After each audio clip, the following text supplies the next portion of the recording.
Herkese merhabalar, ben Huri. Huri Metek Mutfak'ta mutfağıma hoş geldiniz. Kuru baklava nasıl şerbetlenir sizler için hazırlıyorum.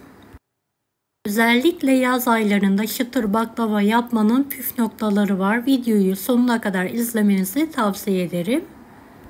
Tarifimize hemen başlıyorum. 5,5 su bardağı kristal toz şeker,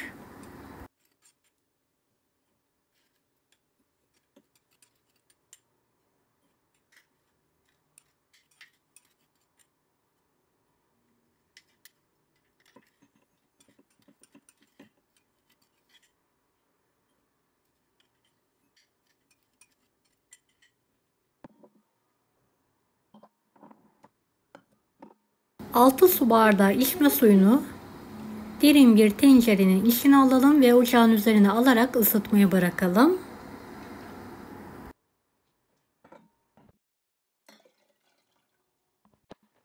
Bir hafta önce hazırladığım kuru baklavam gördüğünüz gibi harika görünüyor.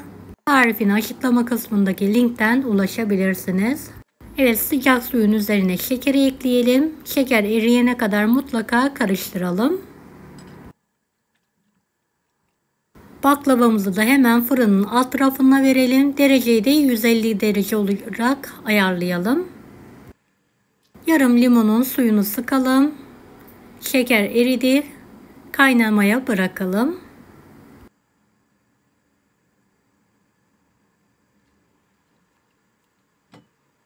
Kaynamaya başladığında dakika tutalım. 30-35 dakika kıvamlı bir şerbet hazırlayalım. Evet, 30 dakika sonra kontrol ediyorum. Şerbetim tam kıvamında olmuş. Hemen altını kapatıyorum. Beni hangi ülkeden veya şehirden izliyorsunuz merak ediyorum. Yoruma yazarsanız sevinirim. Fırından çıkardığım baklavanın sesini dinleyelim.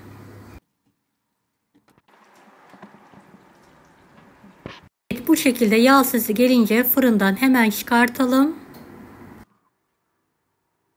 Baklavanın ve şerbetin 1-2 dakika bekletelim soğumaları için.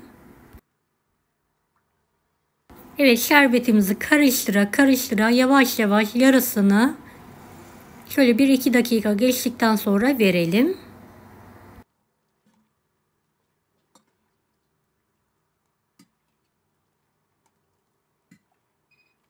Kalan yarısını da şöyle 10 dakika sonra verelim.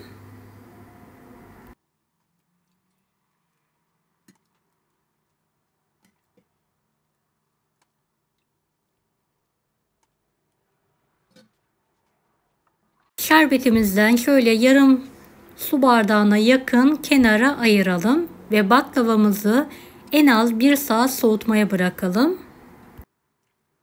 Yaz aylarında baklava soğutması zor olduğu için altına ıslak bir bez koyuyorum veya su dolu bir tepsinin içinde baklavamızı hızlı bir şekilde soğutalım.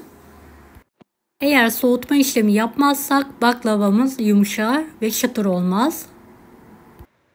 Evet, 1-2 saat sonra soğuttuğumuz baklavaya soğuk bir çay bardağına yakın şerbetimi şöyle baklavanın aralarına gezdiriyorum.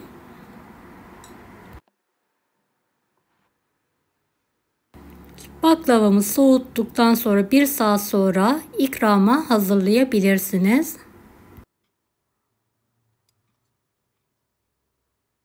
Evet, şöyle sizlere yakından göstermek istiyorum. Kıyır kıyır, bol cevizli, harika oldu. Evet, 60 kat baklavamız yemeğe hazır.